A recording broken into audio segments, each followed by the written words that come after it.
আপনি এত ভীতু কেন? কেন? আমি আবার কি করলাম? জানেন না আপনি? না। ধুর, আপনাকে দিয়ে কিছুই হবে না। আপনি একটা ভীতু। নিজের মনের কথাটাও বলতে পারেন না। আমার আবার কিসের মনের কথা?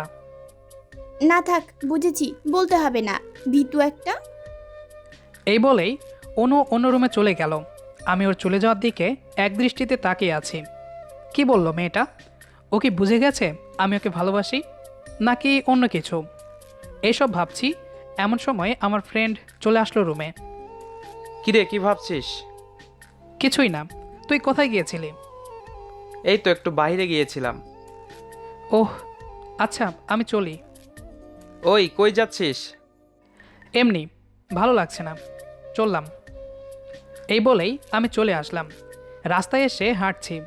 আমার ফ্রেন্ডের বাড়ি আমার বাড়ির কাছেই। আচ্ছা, যেতে যেতে পরিচিত হয়ে নেই। যার সাথে কথা বলছিলাম সে আমার বেস্ট ফ্রেন্ড রাজীব। আর প্রথমে যে আমাকে প্রশ্নগুলো করলো সে হলো আমার ফ্রেন্ডের ছোট বোন অনু। ও হ্যাঁ, আমার নাম তো বলাই হলো না। আমার নাম তানভীর। পড়ালেখা এখনও শেষ হয়নি, কিন্তু আমি অনেক আগে থেকেই বাবার কোম্পানি সামলিয়ে আসছি। এখন বাবা আছেন, তাই অতটা সময় দিতে হয় না আমার। কিন্তু বাবা বলেছেন পড়ালেখা শেষ হলেই আমার নামে কোম্পানি করে দেবেন। আচ্ছা, পরিচয় দিতে দিতে বাসায় চলে এসেছি। কিন্তু কেন জানি আমার ভালো লাগছে না। ওনার কথাগুলো কেন জানি মাথা থেকে যাচ্ছেই না। মেয়েটা কি বোঝাতে চাইলো সেটাই বুঝলাম না। অনু একটু চঞ্চল স্বভাবের মেয়ে, মানে সবসময় মজা করবে, আনন্দ করবে। আর আমি একটু শান্ত স্বভাবের ছেলে। কিন্তু অনুকে ভালোবাসি প্রায় 6 বছর হলো, কিন্তু এখনও বলিনি। অন্য কারো বোন হলে এতদিনে হয়তো বলেই দিতাম, কিন্তু ওর ব্যাপারটা আলাদা। ও আমার বেস্ট ফ্রেন্ডের বোন। রাজীবের সাথে আমার সম্পর্ক প্রায় 19 বছরের। সেই ছোট থেকেই ও আমার খুব কাছের একটা বন্ধু। তাই ওর বাড়িতে আমার প্রতিদিন যাওয়া হতো। ওর বোনের সাথেও মজা ও শয়তানি করতাম, কিন্তু কখনো অনুকে নিয়ে সেভাবে ভাবিনি। কিন্তু একটা সময় থেকে ওকে আমার অনেক ভালো লাগতো, এবং এক পর্যায়ে ওকে ভালোবেসে ফেলি, কিন্তু কখনো বলিনি। আমি ভেবে রেখেছি কখনো বলবো না, কারণ আমি চাই না আমার আর রাজীবের ফ্রেন্ডশিপটা নষ্ট হোক। কিন্তু প্রায় প্রতিদিন যখন আমি অনুকে দেখি, তখন কেন জানি আমি ওর দিকে তাকিয়ে হারিয়ে যাই। ওর কথা ভাবলে আমার অনেক ভালো লাগে। ওকে সবসময় দেখলে অনেক ভালো লাগে আমার। অনেকবার অনু দেখেছে আমি ওর দিকে তাকিয়ে আছি। ও বুঝতে পারলে আমি চোখ সরিয়ে নিতাম, কিন্তু একটা সময় দেখি অনুও আমার দিকে তাকিয়ে থাকে। অনু চোখে চোখ পড়লে মুচকি হেসে দেয়। এর কারণ আমি বুঝতে পারি না, কিন্তু আজকে ওর কথাগুলো আমাকে পুরো বিভ্রান্তিকর পরিস্থিতিতে ফেলে দিয়েছিল। আমি যখন ওদের বাসায় যাই তখন অনু বাসায় ছিল, কিন্তু রাজীব একটু বাইরে গিয়েছিল। আর তারপর অনু হঠাৎ এসেই প্রশ্নগুলো করে, কিন্তু আমার কাছে সেই প্রশ্নগুলোর কোনো উত্তর জানা ছিল না। এখন ভাবছি, ও কি বুঝে গেছে যে আমি ওকে ভালোবাসি, এবং অনুও কি আমাকে ভালোবাসে? যদি বাসে তাহলে আমি কি করব? নিজেকে বারবার বলছি হয়তো অন্য কিছু নিয়ে অনু বলেছে।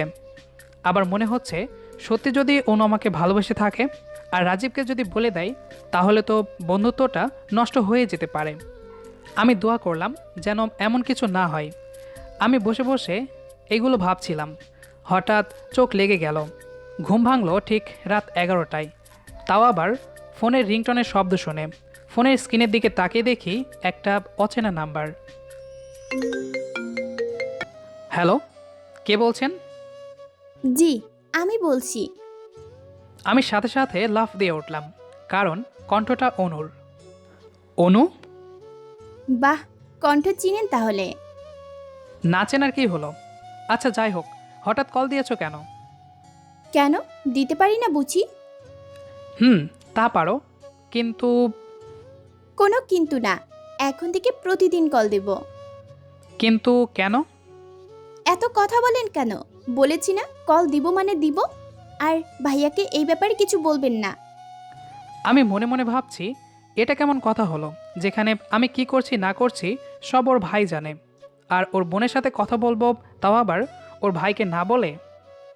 তোমার ভাইকে কেন বলবো না? একবার না করেছি না? আর বললে আমি ভাইয়াকে বলবো আপনি আমার দিকে সব সময় খারাপ নজরে তাকান। আমি তো পুরাই শেষ। কি বলছে মেয়েটা? যদিও আমি অমন নজরে তাকাই না, কিন্তু ও যদি ওর ভাইকে এসব কথা বলে তাহলে কি হবে? আচ্ছা ঠিক আছে, কিন্তু কি কথা বলবে?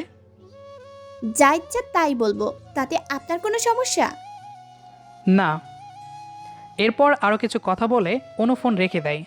আমি মনে মনে ভাবছি, এইটা কি হলো? অনু হঠাৎ এমন করছে কেন? মেয়েটার মাথায় কি ঘুরছে একমাত্র আল্লাহই ভালো জানেন। একটু পরে দেখি রাজীব কল দিয়েছে। হ্যালো। কিরে তানভীর, তুই চলে গেলি, তারপর ফোন দিলি না? আর এতক্ষণ কার সাথে কথা বলছিলি? আমি তো পুরাই শেষ। এখন কি বলি? এই প্রথম ওকে মিথ্যা বললাম যে আমি আব্বুর সাথে কথা বলছিলাম। সে এখন বিদেশে। তারপর কিছুক্ষণ কথা বলে আমি ফোন রেখে দিলাম। নিজেকে অনেক একা একা লাগছে। আগে মনে কিছু থাকলে বা কথা থাকলে রাজীবকে বলতাম, কিন্তু এখন কাকে বলবো? ওকে মিথ্যা বলে একটু ভালো লাগছে না আমার। কিন্তু যদি না বলতাম তাহলে হয়তো অনু আমাদের ফ্রেন্ডশিপটা যদি নষ্ট করে দেয়, এই ভয়ে। এসব ভাবতে ভাবতে আমি আবার ঘুমিয়ে পড়লাম। তার পরের দিন সকালে রাজীব আমাকে ফোন দিয়ে ওর বাসায় নিয়ে যায়। গিয়ে দেখি অনেক ফ্রেন্ডরাই এসেছে। সবাইকে দেখে ভালোই লাগলো আমার। অনেকক্ষণ কথা বলে হঠাৎ আমি বাথরুমে যাওয়ার জন্য বাইরে আসলাম। যেই বাথরুম থেকে বের হয়ে চলে আসব তখনই অনু আমাকে টান দিয়ে ওর রুমে নিয়ে যায়। আমি তো পুরাই শেষ। আমার কেমন জানি ভয় করছে। আর এই মেয়েটা যেন একটু ভয় পাচ্ছেই না। এই অনু, এটা কি হলো? যা হয়েছে তাই হয়েছে। তোমার ভাইয়া যদি জেনে যায় তখন কি হবে? জানলে জানবে, আমি কি ভয় পাই নাকি? তুমি না পেলেও আমি পাই। যদিও দেখে এবং না, দেখবে না। আমি ভেবেছিলাম আপনি বোকা, এখন তো দেখছি আপনি সব থেকে বড় ভীতু। হ্যাঁ হয়েছে, এখন আমি যাই। আরে শোনেন, কি? কালকে নিশ্চয়ই আমার কথা ভেবেছেন। এখন এই কথা কেন? আর আমি আপনাকে নিয়ে ভাববো কেন? আমার ভাবার অনেক কিছু আছে। দেখলাম অনু আমার দিকে রাগী ভাব নিয়ে চেয়ে আছে। কি হলো? এভাবে তাকানোর কি আছে? না, কিছু না। আচ্ছা, কালকে আপনাকে যা জিজ্ঞাসা করেছিলাম তার উত্তর কি পেয়েছেন? কি প্রশ্ন? এই যে, আপনি কি বলতে ভয় পাচ্ছেন। আমি কিছু বলতেও ভয় পাই না। আমি চললাম, তুমি তাহলে থাকো। এই, কই যান? কি সমস্যা তোমার? বললাম না যাব। আমি ইচ্ছে করেই রিয়াক্টটা করলাম, কারণ বেশিক্ষণ থাকলে সমস্যা হতে পারে। আমি খেয়াল করলাম অনু মাথা নিচু করে দাঁড়িয়ে আছে। আমি আর কিছু না বলে সেখান থেকে চলে আসলাম। এরপর সবার সাথে আবার যোগ দিলাম। রুমে যেতেই কিরে, ভিতরে কি বউ পেয়ে গিয়েছিলি নাকি? এত সময় লাগলো কেন? রাজীবের এরকম কথা শুনে সবাই হাসতে লাগলো। আমি মাথার ঘাম মুছতে মুছতে বসে পড়লাম, কিছুই বললাম না। তারপর অনেকক্ষণ ধরে সবগুলো মিলে শয়তানি করছি। একটু পর অনু খাবার দিতে আসলো। সবাই ওকে জিজ্ঞাসা করছে কেমন আছে। খাবারের প্লেট রাখার সময় অনু আমার দিকে তাকিয়ে মুখ ভেঙালো। আমি ওর দিকে তাকিয়ে আছি। এইটা কেন করলো বুঝলাম না। তারপর যাওয়ার সময় আমাকে অবাক করে দিয়ে একটা হাসি দিয়ে চলে গেল। আমি সেই হাসির দিকেই তাকিয়েছিলাম, কিন্তু হাসিটার মানে বুঝিনি। সাথে সাথে আশেপাশের সবার কথা মনে হলো। দেখলাম সবাই নিজেদের খাওয়ায় ব্যস্ত। যাক বাবা, বাঁচা গেল, কেউ দেখে নাই। তারপর আমি আরও কিছুক্ষণ মজা করে দুপুরে বাসায় চলে আসলাম। বাসায় এসে খাওয়া দাওয়া করে রুমে চলে গেলাম। রুমে গিয়ে একটু শুয়ে পড়লাম। এমন সময় অনু কল দিল।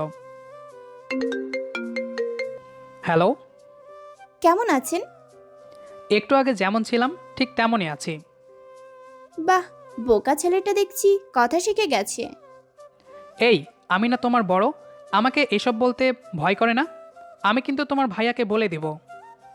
বলেন বলেন, বললে আমি আপনার নামে মানহানির মামলা দিব। আমি মনে মনে ভাবছি, কি দাজ্জাল মেয়ে রে বাবা, কী সব বলে। আগে তো এমন করেনি, হঠাৎ ও এমন শুরু করলো কেন? এই, চুপ কেন? না, কিছু না। আচ্ছা, খেয়েছেন? হুম।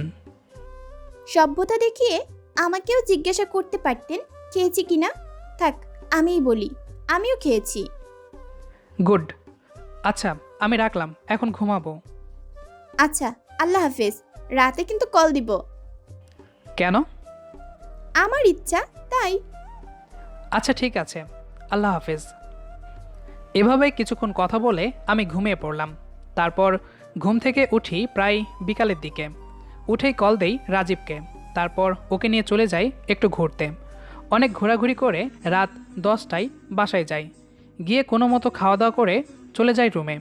খুব ঘুম পাচ্ছে, তাই সাথে সাথে শুয়ে পড়লাম। কিন্তু ঘুমাতে পারিনি, কারণ অনুর কল আসে। ওর কল দেখেই ঘুম থেকে উঠে পড়ি আমি। হ্যালো। হুম, কি করছেন? এই তো ঘুমাবো, তাই শুয়ে আছি। এত তাড়াতাড়ি? ঘুম পেয়েছে তাই। যদিও ঘুম পেয়েছে, কিন্তু ওর কল দেখে আমার ঘুম এক নিমিষেই চলে গেছে। না, আজকে অনেকক্ষণ কথা বলবো। না, খুব ঘুম পেয়েছে। আল্লাহ হাফেজ, পরে একদিন কথা হবে, কেমন? আচ্ছা, তাহলে কালকে কিন্তু অনেকক্ষণ কথা বলবেন। জানি না, টাটা। এই বলে আমি ফোনটা কেটে দিলাম। এরপর আমি ঘুমানোর চেষ্টা করছি, কিন্তু না, ঘুম আসছেই না। কী যে করি? তারপর ভাবলাম একটু অনলাইনে যাই, কিন্তু না, সেখানেও যাওয়া যাবে না। যদি অনু দেখে আমি অনলাইনে আছি, তাহলে আবার হাজারটা প্রশ্ন করবে। তাই আমি শুয়ে আছি আর ভাবছি অনু কী চাচ্ছে, কেন এমন করছে ও। সব কিছুই একদিকেই ইশারা করছে যে হ্যাঁ, অনু আমাকে ভালোবাসে। এই কথাটা ভেবেই আমার অনেক ভালো লাগছে, কারণ একজনকে ভালোবাসার পর যদি সেও বাসে, তাহলে এর থেকে বড় পাওয়া আর কি হতে পারে। এসব কথা ভেবে আমি নিজের অজান্তেই হাসছি, কিন্তু সাথে সাথে রাজীবের কথা মনে পড়ে গেল। তাই নিজেকে সামলাতে চাচ্ছি, কারণ আমি এটা করলে রাজীব অনেক কষ্ট পাবে। আমি আমার ছোটকালের ফ্রেন্ডশিপটা হারাতে চাই না। আমি জানি রাজীবকে বললে হয়তো ও মানবে, কিন্তু হয়তো ওর মন থেকে আমি একটু উঠে যাব, যা আমি চাই না। তাই ভাবছি অনুকে যে করে হোক বোঝাতে হবে যে আমি তাকে ভালোবাসি না। কিন্তু কিভাবে করব ভাবছি। আমি নিজেকে শক্ত করার চেষ্টা করছি, কারণ এই কাজটা যে করে হোক আমাকে করতেই হবে। তাই আমি পরের দিন সকালে উঠে ফোনটা অফ করে রাখি। আজকে আর রাজীবের বাসায় যাব না। প্রায় 10টার দিকে ফোনটা অন করলাম। অনেকক্ষণ ধরে ঘরে বসে আছি। তারপর অনলাইনে ঢুকলাম। গিয়ে দেখি রাজীবের কোনো খবর নেই। কিন্তু ও তো সবসময় এমন হলে আমার বাসায় চলে আসে। তাহলে আজকে কি হলো? এসব ভাবছি আর দেখি সত্যি সত্যি রাজীব আমাদের বাসায় চলে এসেছে। তারপর রাজীব আমার সামনে এসেই আমাকে খাটের ওপর ফেলে দিয়ে বালিশ দিয়ে ধুমধাম বাড়ি দেওয়া শুরু করলো। ওই কি হয়েছে? এভাবে মারছিস কেন? ওই তুই ফোন বন্ধ করে রাখলে কেন? আর আজকে দেখা করস নাই কেন এখনো? এমনি, শরীর ভালো লাগছিল না তাই। হইছে হইছে, এখন আয়, কাজ আছে। কি কাজ? তোর ভাবির সাথে দেখা করতে যাবো। ও আচ্ছা। যা তাড়াতাড়ি রেডি হয়ে নে। 5 মিনিট দে, আমি 10 মিনিটের ভেতরে আসতেছি। আচ্ছা যা। অতপর আমি রেডি হয়ে চলে যাই রাজীবের সাথে। এরপর যখন বেরিয়ে পড়ি, তখন দেখি অনু ফোন দিচ্ছে। আমি সাথে সাথে ফোন কেটে দিলাম। আবার ফোন দেয়, আমি আবার কেটে দেই। এভাবে প্রায় 10 বার অনু ফোন দেয়, আর আমি কেটে দেই। এরপর মেসেজ দেয়। মেসেজে লেখা কেন ধরি না, কি হয়েছে, এসব আর কি। তারপর আর কোনো উপায় না পেয়ে আমি ফোনটা সাইলেন্ট করে রেখে দেই। তারপর বাসায় আসতে আসতে বিকাল হয়ে যায়। বাসায় এসে ফোনটা নিয়ে দেখি 52টা কল এবং 131টা মেসেজ। আমি এইসব দেখে পুরাই অবাক। এরপর মেসেজ কয়েকটা দেখতে থাকি, এমন সময় আবার কল আসে। হ্যালো। আপনি ফোন ধরছিলেন না কেন? এমনি, কাজ ছিল তাই। একটু বলে দিতে পারতেন না? ওর গলা শুনে আমি বুঝতে পারলাম যে ও অনেক কান্না করছে, কিন্তু আমি জিজ্ঞাসা করিনি। আর কিছু বলবে? না, ভালো থাকবেন। আচ্ছা। এই বলেই আমি ফোনটা কেটে দিলাম। এরপর প্রায় 3 দিন রাজীবের বাসায় যায় না। রাজীব অনেকবার জিজ্ঞাসা করেছিল কি হয়েছে। আমি বলি এমনি, কাজ আছে তাই আসতে পারিনি। 3 দিন পর রাতে শুয়ে আছি, ঠিক এমন সময় অনু কল দিল।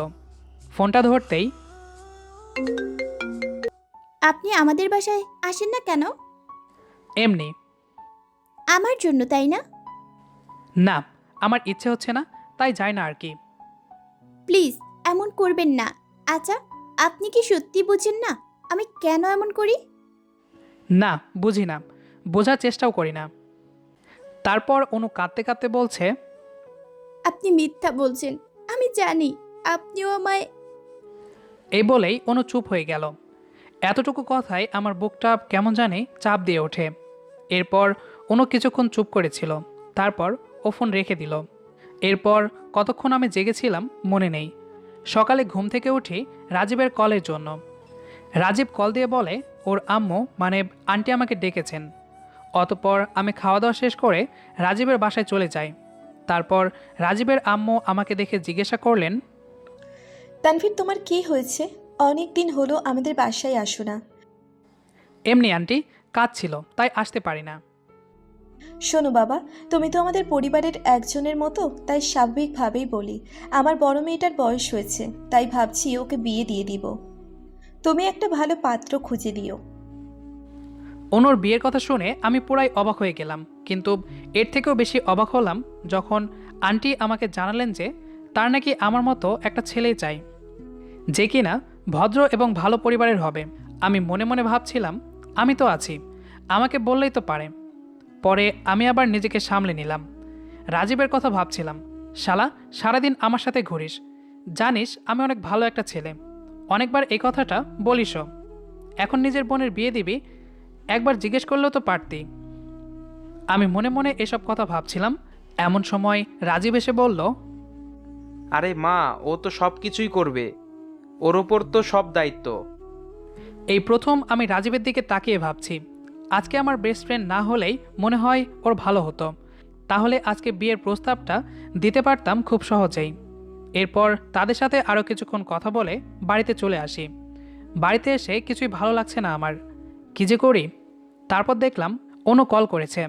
আমি প্রথমবার রিসিভ করিনি, দ্বিতীয়বার রিসিভ করতেই, আপনি এত শক্ত কিভাবে হতে পারেন? কেন, কি করলাম আবার? আমার বিয়ের কথা বলতে এসেছিলেন, তাই তো? তুমি কি করে জানলে? আমি সব আড়ালে থেকে শুনেছি। বলেছি তো। আপনি কি রাজি আমাকে অন্যের হাতে তুলে দিতে? ভালো ছেলে পেলে দিব না কেন? আর আমি না চাওয়ার কে? কে মানে? আপনি বুঝেন না আমি কেন আপনার সাথে এমন করি প্রতিদিন? না বোঝাই ভালো। ভালো থাকবেন। এই বলেই মুখের ওপর ফোনটা কেটে দিল অনু। আমি ফোনটা রেখে ভাবছি একবার সাহস করে রাজীবের কাছে বলে দেখব, কিন্তু সেই ভয়টা যেটা সবসময় আমাকে বলতে দূরে রেখেছে। যদি বন্ধুত্বে একটু দূরত্ব সৃষ্টি হয়, আমি কখনোই আমার এতদিনের বন্ধুত্ব নষ্ট করতে পারি না, এটা ভুল হবে। এরপর আমি নিজেকে অনেক বুঝাই যে না, আমি এই বিষয় নিয়ে কখনো কথা বলবো না। তারপর আমি এসব ভাবতে ভাবতে চুপচাপ শুয়ে পড়লাম। কেন জানি আমার অনেক কান্না পাচ্ছে। অতঃপর চোখের কোণা দিয়ে নিচ থেকেই পানি গড়িয়ে পড়ছে। যতই মুছি আরও যেন বেড়ে যাচ্ছে চোখের জল। তারপর আমি অনেকক্ষণ কান্নাকাটি করার পর শুয়ে পড়লাম। এরপর রাতে রাজীবের সাথে একটা রেস্টুরেন্টে যাই। আমি খেয়াল করলাম রাজীব অনেকক্ষণ ধরে আমার দিকে তাকিয়ে আছে। তারপর আমি বললাম, কিরে, তোর কি হয়েছে? আমার দিকে এভাবে তাকিয়ে আছিস কেন? একটা সত্য কথা বলবি? আমার কেন জানি না অনেক ভয় করছে। আজকে হঠাৎ কথা বলার জন্য পারমিশন নিচ্ছিস? জিজ্ঞাসা করবি কর। তুই আমার কাছে কিছু লুকাচ্ছিস না তো? আমি অনেক দিন ধরে লক্ষ্য করছি তুই অন্যরকম হয়ে গেছিস। আমার বাড়িতে আসিস না, কেমন যেন মন খারাপ করে থাকিস। কি হয়েছে আমাকে বল। আরে না, ধুর, আমার কিছুই হয় নাই। মিথ্যে কাকে বলছিস, আমাকে নাকি নিজেকে? তোকে আমি সেই ছোট থেকে চিনি, তোর কথার মানে আমি জানি। প্লিজ বল, কি হয়েছে তোর? আরে না রে বাপ, কিছু হয়নি আমার। রাজীবকে খুব ইচ্ছে হচ্ছে বলতে, কিন্তু না, পারছি না। এরপর দুজন বাসায় চলে আসি। রাতে শুয়ে আছি, এমন সময় অনু আবার কল দিল। আমি ফোনটা রিসিভ করতেই অপর প্রান্ত থেকে অনু বলে উঠল, কেমন আছেন? ভালো, তুমি? যেমন রেখেছেন। হুম। কালকে একটু বাসায় আসবেন? কেন? না মানে কালকে সবাই ঘুরতে যাবে। ভাইয়া হয়তো কালকে আপনাকে নেওয়ার সময় বলবে, কিন্তু আমি চাই আপনি আসেন। না, ইচ্ছে নেই। প্লিজ। কেন জানি আমার খুব কষ্ট হচ্ছে ওর কথাগুলো শুনে, তাই আর না করিনি। অতঃপর পরের দিন সকালে রাজীব আমার বাসায় এসে হাজির। ওই বেটা, আর কত ঘুমাবি? কেন, কি হয়েছে? আয়, আজ আমরা সকলে মিলে ঘুরতে যাব। এখনই? এখনই। না মানে এত সকালে? ওই 9:30 বাজে। আরে, সময় দেখি নাই তো। তারপর আমি রেডি হয়ে সকলের সাথে মিলে চিড়িয়াখানায় ঘুরতে গেলাম। সেখানে গিয়ে অনেক ঘোরাঘুরি করলাম এবং সব ধরনের প্রাণী দেখলাম। কিছুক্ষণ পরে অনু বলল সে নাকি আইসক্রিম খাবে, কিন্তু রাজীবের সব থেকে ছোট বোন মানে আরিশা বলছে সে নাকি অন্যদিকে যাবে। এবার শুরু হলো আসল সমস্যার কারণ। ছোটটাকে কোনোভাবেই বোঝানোই যাচ্ছে না। অবশেষে অনু বলল, আমি ওনার সাথে চলে যাই। ভাইয়া, তুই আম্মুকে আর আরিশাকে নিয়ে ওই দিকে যা। Good idea. তানবীর, তুই অনুকে নিয়ে যা, আর আমি আরিশা আর আম্মুকে নিয়ে যাচ্ছি। আমি আর কিছুই বলতে পারলাম না, কারণ কেনই বা না করব আমি। তাই চুপচাপ চলে গেলাম অনুর সাথে। অতঃপর আমরা চুপচাপ হাঁটছি। দোকানটা একটু দূরেই, তাই খুব ভয় হচ্ছে আমার। কেন জানি আমার মুখ দিয়ে কোনো কথা বেরোচ্ছে না। একটু পর দোকানে গিয়ে আমি অনুকে একটা আইসক্রিম কিনে দিলাম এবং আমি একটা পানির বোতল হাতে নিয়ে নিলাম। কিছু বলছেন না যে? এমনি। আসেন না, ওইদিকে গিয়ে বসি। না, তোমার ভাইয়ার কাছে যেতে হবে, নইলে চিন্তা করবে। না করবেন না, কারণ সে জানে যে আপনি আমার সাথে আছেন। তারপর আমি অনুর অনেক জোরাজোরিতে একটা টোলে গিয়ে বসলাম। অনু আর আমি বসে আছি, মাঝখানে দুইজন লোক বসার মতো জায়গা আছে। অতঃপর একটু পরে অনু বলল, আচ্ছা, আপনি সত্য করে একটা কথা বলেন তো। কি বলবো? আপনি কি বুঝেন না আমি আপনার জন্য কি ফিল করি? না। সত্যি? হুম। তাহলে ওইসব কি ছিল? কোনটা? ওই যে আমার দিকে তাকিয়ে থাকা, আমার কাছে আসলে আপনি বোকা হয়ে যেতেন। একবার মনে আছে আমার সাথে আপনার হাতে একটু ছোঁয়া লেগেছিল, আর আপনি তাতে লাফ দিয়ে উঠেছিলেন। আমার দিকে আপনি সবসময় তাকিয়ে থাকতেন। আপনার চাওয়াই বলে দিত আপনি আমার জন্য কি ফিল করেন। ওর এরকম কথাগুলো শুনে আমার একটুও ভালো লাগছিল না। সত্যি বলতে ইচ্ছে হচ্ছিল যে আমি তোমাকে ভালোবাসি, কিন্তু না, চুপ করে থাকতেই হবে আমাকে। আমি আর কিছু না বলে উঠে দাঁড়িয়ে বললাম, চলো এখান থেকে, সবাই অপেক্ষা করছে। আমি এই বলেই একটু সামনের দিকে হাঁটতে থাকি, কিন্তু পেছন থেকে অনু এমন একটা কথা বলল যা শোনার জন্য আমি একটুও প্রস্তুত ছিলাম না। অনু টুলে বসে থেকেই বলল, আমি আপনাকে ভালোবাসি। আমি কথাটা শুনে সেখানেই দাঁড়িয়ে আছি। অনু আবার বলছে, আমি ভেবেছিলাম কথাটা আপনি বলবেন, কিন্তু না, আপনি বলবেন না। কিসের এত ভয় আপনার জানি না। আজকে আমি আর থাকতে না পেরে বলেই দিলাম। এখন আমার ভয় হচ্ছে যে হয়তো আপনি বলবেনই না, হয়তো আমি আপনাকে কখনো আমার জীবনে পাবই না। এই বলেই অনু কান্না শুরু করে দিল। আমারও অনেক কান্না পাচ্ছিল, কিন্তু নিজেকে সামলে নিলাম এবং আমি আবারও অনুর পাশে এসে বসলাম আর ভাবছিলাম কি বলবো। এরপর নিজেকে অনেকটা শক্ত করে নিলাম। তারপর আমি অনেক কিছু ভেবে বলা শুরু করলাম, দেখো অনু, আমি তোমাকে ভালোবাসি না। হয়তো তোমার কোথাও ভুল হচ্ছে। ঠিক আছে, আমি মেনে নিলাম আপনি আমাকে ভালোবাসেন না, কিন্তু আমি তো বাসি। অনু, হয়তো আমাকে ভালো লাগে তোমার, কিন্তু সেটা ভালোবাসা না। আমাকে আর বোঝাতে হবে না, আমি জানি কোনটা ভুল আর কোনটা সঠিক। কিন্তু আমাকে কিছু বলা লাগবে না, আমি জানি আপনি আমাকে ভালোবাসেন, কিন্তু কি ভয়ে বলছেন না তা আমার জানা নেই। কিন্তু একটা জিনিস দেখেন, যেদিন আমি হারিয়ে যাব ওই দিন আমাকে ডাকলেও আর ফিরে আসবো না। অনু এই কথাগুলো বলেই চলে গেল, আমাকে আর কিছুই বলতে দিল না। আমিও অনুর পিছু পিছু হাঁটছি। কি বলবো কিছুই মাথায় আসছে না, কারণ অনুর প্রতিটা কথা সঠিক।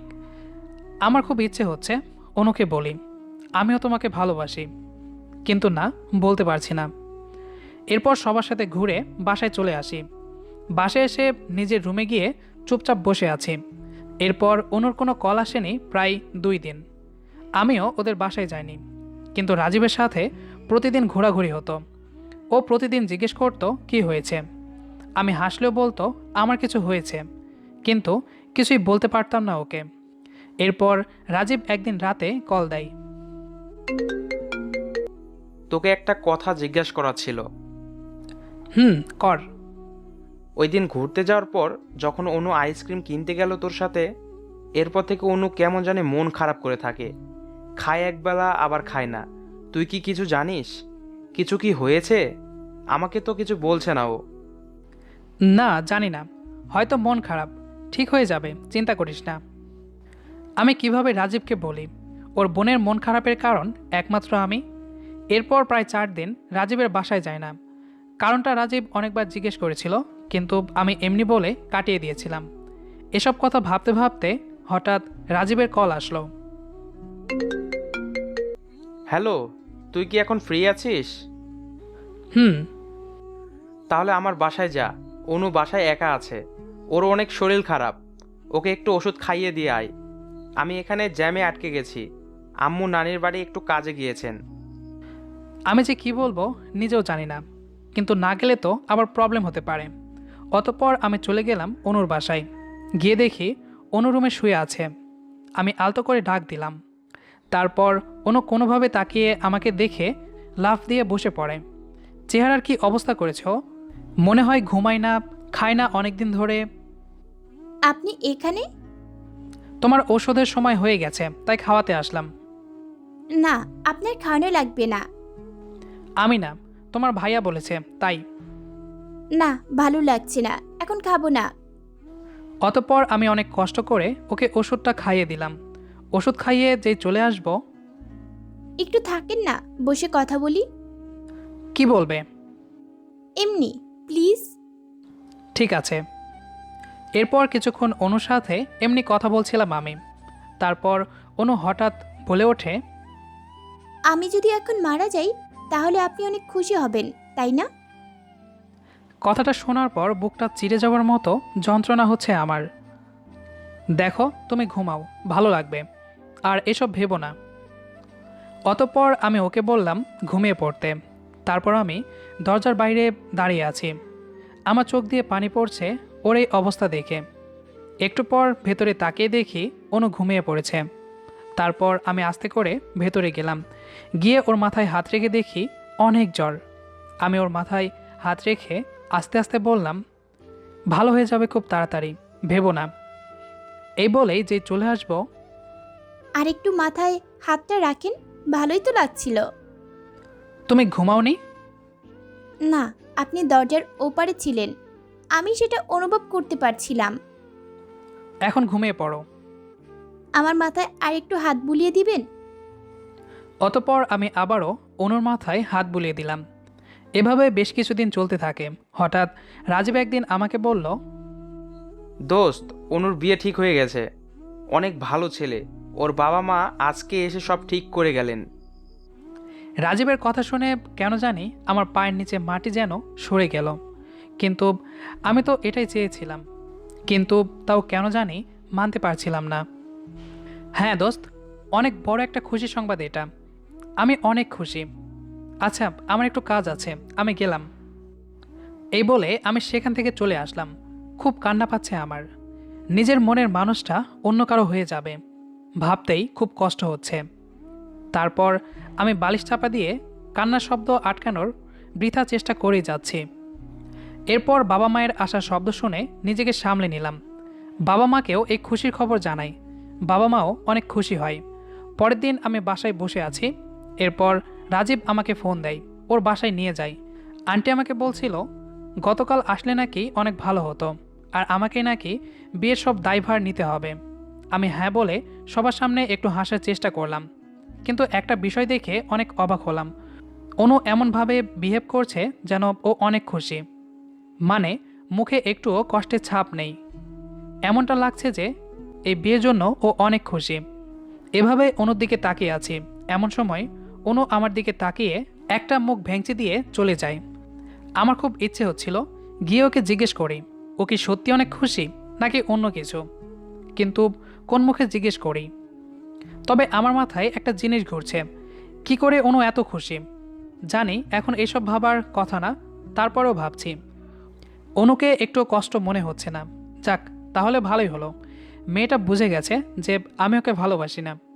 এসব ভাবছি এমন সময় রাজীব ডাক দিল। কি রে, তোর কি হলো? না, কিছু না। এরপর দেখতে দেখতে প্রায় 3 দিন চলে গেল। আগামীকাল অনুকে আংটি পরাতে আসবে পাত্রপক্ষ। একটা মজার বিষয় হলো, আমি একবারও জিজ্ঞেস করিনি ছেলেটার নাম কি, কারণ আমি জেনেও বা কী করব। নিজের মনের কথাটাই বলতে পারি না, আর এটা জিজ্ঞেস করে কি হবে আমার। সকাল থেকে অনেক কাজ করছি, আজকে বিকালে আসবে পাত্রপক্ষরা। অতঃপর আমি সকল কাজ করে দিয়ে বাসায় চলে আসি। বাসায় এসে দেখি বাবা মা নেই, কিন্তু তা নিয়ে ভাবিনি, কারণ হয়তো ওনারা কোথাও গিয়েছেন। তারপর আমি ফোনটা বন্ধ করে বসে আছি নিজের রুমে। নিজেকে অনেক ছোট মনে হচ্ছে এখন, কারণ নিজের ভালোবাসার কথাই বলতে পারলাম না। আমার কেন জানি অনেক ইচ্ছে হচ্ছে গিয়ে রাজীবকে বলি, দোস্ত, আমি অনুকে অনেক খুশি রাখবো, আমি অনুকে অনেক ভালোবাসি। এরপর ঘড়িতে সময় দেখে ভাবছিলাম হয়তো ছেলেপক্ষরা এসে গেছে। আমার খুব কষ্ট হচ্ছিল, নিজেকে আর সামলাতে পারছিলাম না। নিজের ভালোবাসার মানুষটাকে পাওয়ার জন্য একটুও চেষ্টা করতে পারিনি। আমি কি এতটাই ভীতু? অনেক কষ্ট হচ্ছে এই ভেবে যে আমি একটা ভীতুর ডিম। একটু সাহস করে দেখালেই পারতাম, ও তো আমার বেস্ট ফ্রেন্ড, আমাকে কি ফিরিয়ে দিত? এরপর আমি চুপচাপ শুয়ে আছি। তারপর নিজেই নিজেকে হাজারটা প্রশ্ন করছি। হঠাৎ লাফ দিয়ে উঠে বসি আর মনে মনে বলতে থাকি, না, আমি অনুকে এভাবে হারাতে পারি না, একটু চেষ্টা করেই দেখি। অতঃপর আমি এক দৌড়ে চলে যাই অনুর বাসায়। গিয়ে দেখি অনুর রুমের জানালা দিয়ে ভেতরে এক পাশের কোণায় রাজীবকে দেখা যাচ্ছে। আমি সাথে সাথে ধাক্কা দিয়ে ওর রুমে চলে যাই। রাজীব লাফ দিয়ে দাঁড়িয়ে যায়। পাশে কারা আছে ওইদিকে না তাকিয়েই আমি রাজীবের হাত ধরে বসি। দোস্ত, তুই না বলতি আমি অনেক ভালো ছেলে, সবসময় আমাকে নিয়ে গর্ব করতি। আজকে যদি তোর কাছে একটা জিনিস চাই তাহলে আমাকে ফিরিয়ে দিস না প্লিজ। তারপর রাজীব আমার দিকে এক দৃষ্টিতে তাকিয়ে আছে, কিছুই বলছে না ও। দোস্ত, আমি অনুকে যেই আমি ভালোবাসি বলতে যাব, সাথে সাথে রাজীব আমার মাথাটা একটু ঘুরিয়ে দিল যেদিকে সবাই বসে আছে। আমি সেদিকে চেয়ে পুরাই থ হয়ে গেলাম। দেখলাম আমার বাবা মা বসে আছে। আমি আম্মুর হাতে একটি আংটির বক্স দেখতে পেলাম। দেখি সবাই হাসছে, আমার আব্বু আম্মু ও অনুর আম্মু এবং অনুও হাসছে। কি হচ্ছে এসব? আমার মাথায় কিছুই ঢুকছে না। তোমরা এখানে?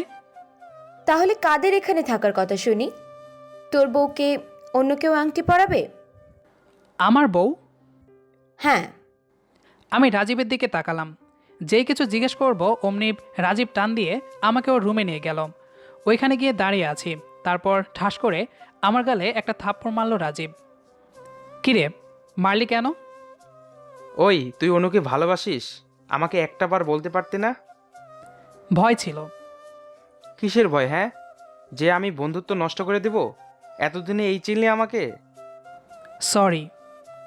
ধুর বেটা, তুই না সব কিছু বলবি আমাকে বলেছিলি, তুই নিজের কথাও রাখলি না। আমি চুপ করে দাঁড়িয়ে আছি। এখন যদি সত্যি সত্যি অনুর বিয়ে হয়ে যেত অন্য কারোর সাথে, তাহলে তুই আর অনু কি অনেক খুশি থাকতি? কিন্তু এসব তুই কি করে জানলি? আমি আগে থেকে একটু একটু বুঝতাম যে তুই অনুকে হয়তো পছন্দ করিস। আমি তো আম্মুকে বলেও ছিলাম যে প্রথমে তোর সাথে অনুর বিয়ের কথা বলবো, কিন্তু আমি জানতাম না অনুও তোকে ভালোবাসে, আর তুই ওকে আমার জন্য দূরে রাখছিস। তাহলে কিভাবে জানলি? ওই যে তোকে যেদিন ওষুধ খাওয়াতে বাসায় পাঠালাম, ওই দিন তুই চলে যাওয়ার পর আমি যখন বাসায় আসি, এসে দেখি অনু কান্না করছে। অনুকে আমি মন খারাপ দেখেছিলাম, কিন্তু ওই দিন কান্না করতে দেখে ওকে জিজ্ঞেস করি কি হয়েছে। অনেকক্ষণ জিজ্ঞেস করার পর অনু আমাকে সব ঘটনা খুলে বলে যে অনু তোকে ভালোবাসে। আমি অনুকে জিজ্ঞেস করি যে তুই ওকে ভালোবাসিস কি না। তারপর অনু আমাকে সব কিছু খুলে বলে। এরপর আমি শিওর হই তুইও অনুকে ভালোবাসিস। কিন্তু আমার বাবা মাকে কিভাবে রাজি করালি? আমাকে বললি না তো। ওই যে মনে আছে তোর, বাসায় আমি গিয়েছিলাম তোকে না বলেই? ওই দিন আমি তোর বাবা মাকে সব ঘটনা খুলে বলি, তারপর তারা রাজি হয়ে যায়। আমি ভেবেছিলাম তোকে সারপ্রাইজ দেব, আমি জানতাম তুই আজকে আসবি না, তাই আন্টি যদি আংটি পরিয়ে যায় তাহলেও হবে। আমি ভেবেছিলাম তোকে বিয়ের দিন সব ঘটনা খুলে বলবো, কিন্তু তুই আজকে এসে সব ঘুরিয়ে দিলি। তুই আসলেই একটা। ও কিছু বলার আগেই আমি ওকে জড়িয়ে ধরলাম, কারণ ও আমাকে আসলেই আমার থেকেই ভালো বোঝে। দোস্ত, তুই আমার জন্য এত কিছু করলি। হইছে হইছে, আর কান্না করিস না। আর আয়, তোর আজকে এঙ্গেজমেন্ট, কান্না মেয়েরা করে, তুই ছেলে হয়ে কান্না করিস না। এরপর আমি রাজীবকে ছেড়ে দিলাম। যে ছাড়লাম, রাজীব আবার আমার গালে ঠাস করে একটা চড় মারল। কিরে, আবার মারলি কেন? হা হা, এক গালে চড় মারলে নাকি বিয়ে হয় না, তাই আরেক গালে মারলাম। এরপর দুজনে মিলে চলে আসি সবার কাছে। এসে সুন্দরভাবে আংটি পরিয়ে দিলাম অনুকে। তারপর আমি খুশি খুশি ভাব নিয়ে বাসায় চলে আসলাম। রাতে এই প্রথম আমি অনুকে নিচ থেকে কল দিলাম। কল দিতেই অনু সাথে সাথে রিসিভ করলো। জি বলুন। এখন চাইলেই তুমি করে বলতে পারো। না, পারবো না। আচ্ছা, বিয়ের পর শিখিয়ে দেব। ইস, কত কথা শিখে গেছে। এই কয়েকদিন কত ভীতু ছিলেন আপনি। বুঝতে অনেক লেট হয়ে গেল। থাক থাক, আর বলতে হবে না। অতঃপর অনেকক্ষণ আমি অনুর সাথে কথা বলে ঘুমিয়ে পড়লাম। প্রায় 10 দিন পর আমাদের আজকে বিয়ে। অনেক সুন্দর করে বিয়ে বাড়িটা সাজানো হয়েছে। বিয়ের সময় রাজীব আমাকে বলল, আমার বোনের একটুও কষ্ট হলে তোর কিন্তু খবর আছে। হবে না, আর হলে জানি তুই আমাকে পিটিয়ে সোজা করে ফেলবি। আর তোর বোন এমনিতেই আমাকে অনেক পিটাবে। দেখতে হবে না কার বোন। এরপর খুব ধুমধাম করে আমাদের বিয়েটা হয়ে গেল। বাসরাতের ইতিহাসটা আপনাদের না জানলেও চলবে। আমাদের আজকের গল্পটি আপনার কাছে কেমন লেগেছে সেটি অবশ্যই কমেন্ট করে জানাবেন। দেখা হচ্ছে আবারও নতুন কোনো গল্প নিয়ে। সেই পর্যন্ত আমাদের সাথেই থাকুন। ধন্যবাদ সবাইকে।